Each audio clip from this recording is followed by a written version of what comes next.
dawn of the internet has been one of the biggest revolutions since the invention of the wheel. Over the last 20 or so years, the internet has integrated itself so well into every facet of life, it would be impossible to imagine life without it. Whereas my generation jumped onto the internet bandwagon a little later, the youth of today literally grew up with it. Their world is a much smaller place where they can seamlessly interact with people all over the world from the comfort of their homes or wherever they happen to be.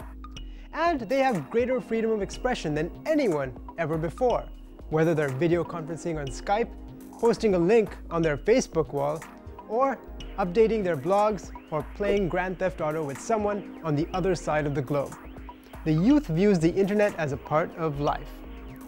YouthNet, the UK's first exclusively online charity, recently conducted a survey of 16 to 24-year-olds, which found that 75% of them feel they couldn't live without the internet.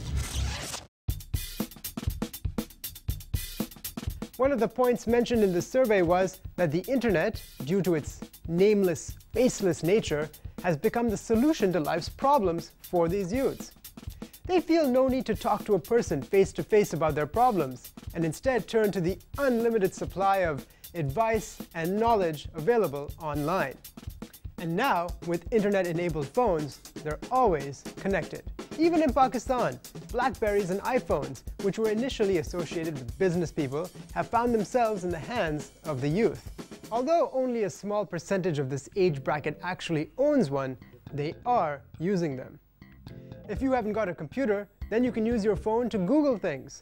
School bags are heavy enough without having to carry a laptop. While debating the issue of whether mobile phones should be permitted in schools, Mick Brooks, General Secretary of the UK National Union of Teachers, went as far as to say that teaching students precise historical dates should be dismissed. And if children want the date of the Battle of Hastings, they will, wait for it, Google it. Virtually all college students now use the internet as a source of information and entertainment on at least an occasional basis. Most use it on a regular basis without becoming too dependent on it.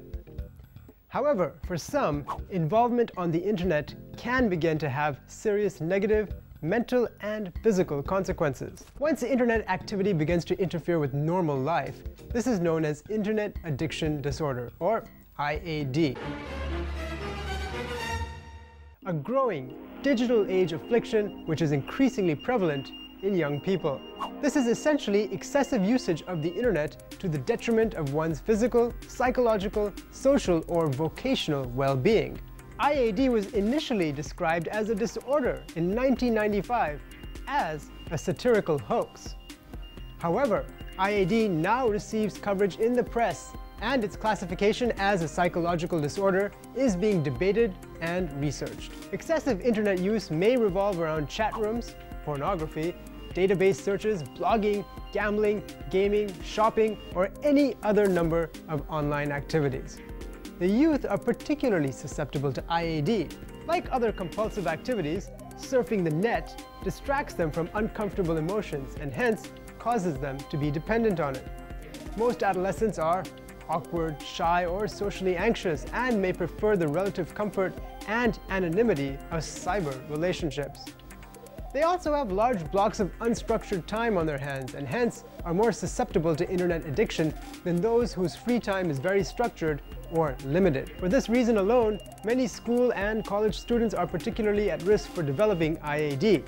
Take Facebook, for example, one of the youth's favorite online applications. It starts off with a simple exploration of your friends and suddenly becomes an obsession.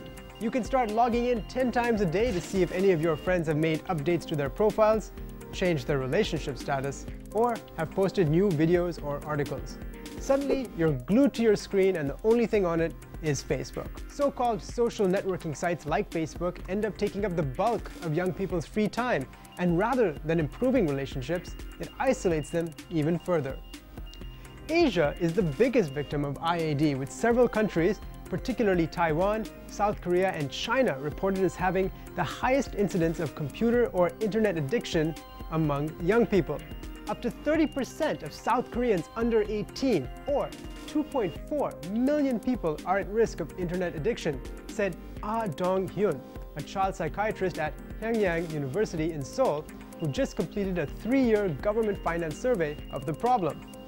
One Beijing judge, Chan Zhiyun, claimed that 85% of juvenile crime in the city was internet-related. With the world's largest online population, estimated to be at about 300 million people, it was only a matter of time before China acknowledged it might have a problem with internet addiction. However, some of the treatments on offer are as worrying as the condition. One of these was the use of electric shocks to cure chronic internet dependency. This, not surprisingly, was eventually banned by the Ministry of Health. Phew.